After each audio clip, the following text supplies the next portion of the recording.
In today's video, I'm going to be sharing with you details of what I believe is the #1 non-US stock with the greatest potential, which also had tremendous news today and was also covered in my previous video. Go ahead and check that one out, where I shared with you the top 5 non-US stocks, and this stock I'm going to share with you today I believe is #1. And for MMTLP, we're going to be asking questions: do we have a big breakthrough right now?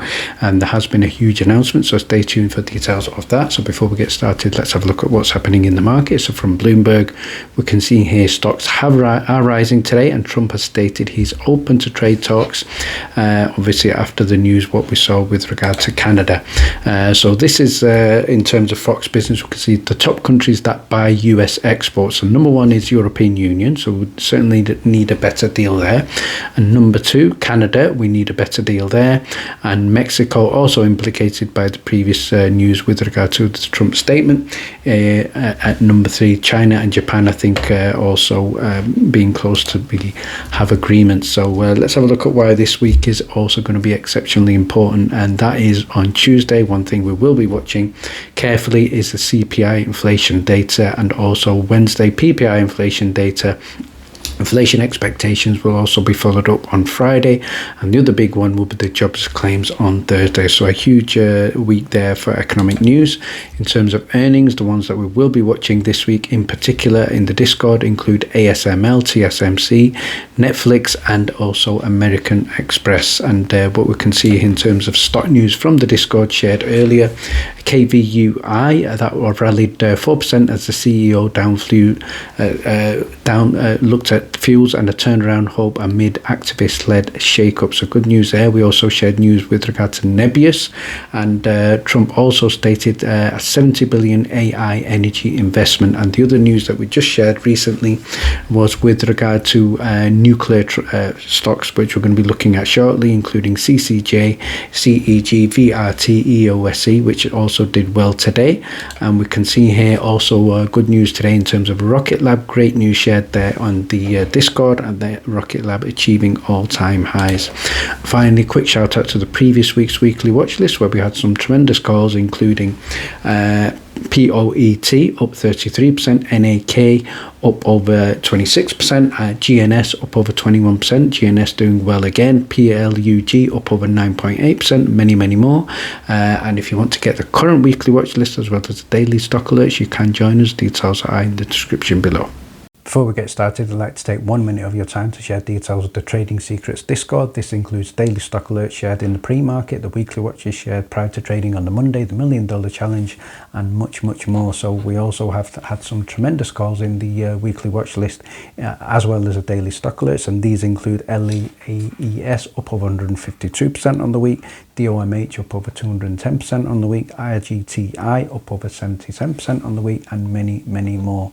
We have a new channel called Top Ranked Stocks DD, and this includes PDF reports which you can download and use for research and due diligence. Obviously you can join us in live trading chat as well. We've just had a $2,000 Discord update, which includes breaking news for stocks, including bio stocks, earnings, analyst ratings, Reddit news, why the stock is moving, and much more. And as well as that, you can join us in the famous $1 Million Challenge, where we look at compound return investing and 201 trades. And just a reminder of the power of compounding: if you have 1 cent, you double that for 30 days, you would have over $5 million, but we are using a strategy of just a 3.5% return.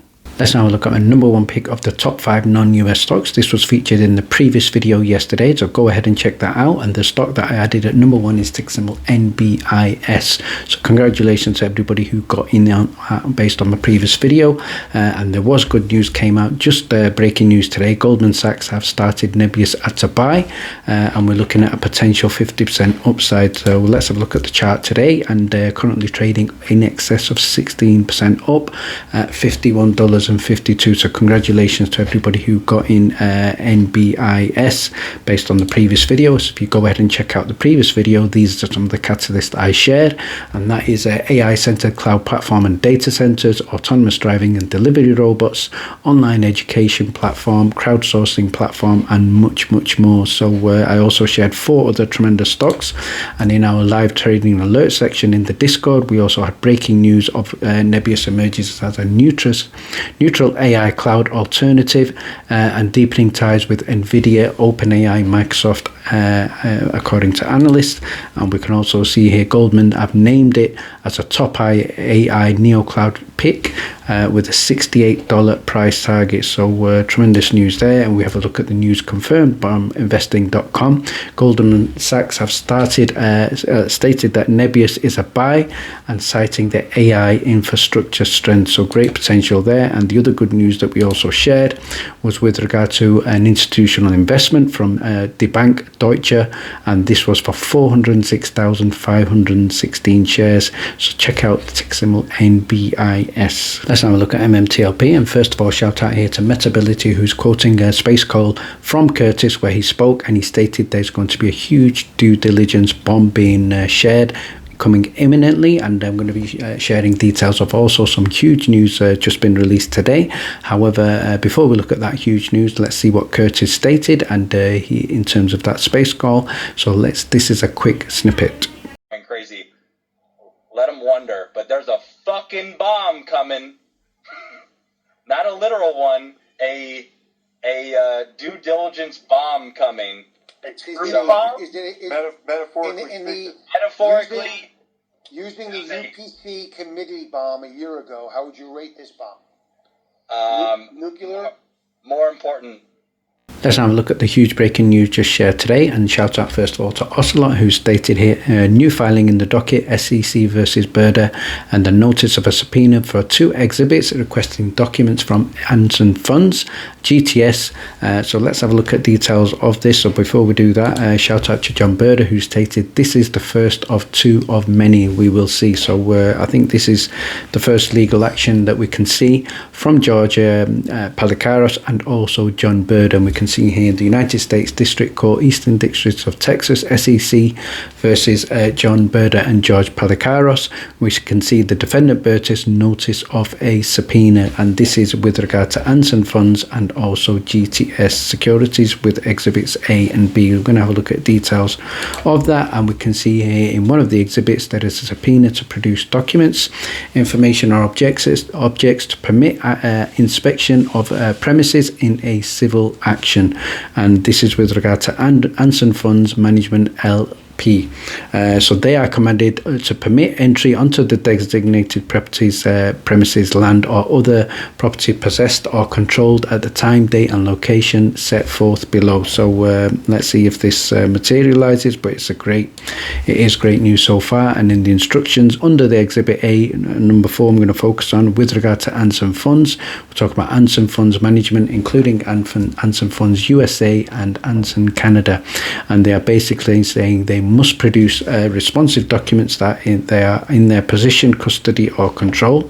So in terms of what these documents are, we can see in terms of the request, these include documents or communications mentioning TRCH, MMAT, MMATF and MMTLP, trading history, trade positions, buy orders, sell orders and any related analysis for all those tickers, short positions for all those tickers held by Anson Funds, the merger of TRCH with Metamaterials, any details of that, and then all documents and communications with the SEC that they had related to all of the tickers, including MMTLP. So this is tremendous news. So reaction here from Ocelot, he stated there is a speculation, I would say strong speculation, that Anson was short and even potentially naked short MMAT, but GTS isn't relevant outside of the trading of MMTLP. I think GTS is probably more relevant in the creation of it and obviously the illegal trading of it. But even if those entities acted nefariously in the trading, he's unsure how that negates in terms of what the SEC are alleging. And I think section 19 I'm going to point out, which I think is also interesting with regard to some of the shills, and it states there, documents sufficient to identify compensation paid to outside consultants on behalf of activity related to TRCH, MMAT, MMETF, MMTLP, and these include shills such as Jeff Davies, Prosperino, Gallipoli. We also have Raymond Soups, Sam I Am, all on X.com, and I'm sure there are many, many more. Many of these people spend hours and hours per day. Apparently in the ticker they have nothing to do with but posting, researching, and also attacking. So I think if we do get information on this, and then certainly that will go a long way forward to finding out the truth. And finally, thank you very much for watching. Please stay tuned.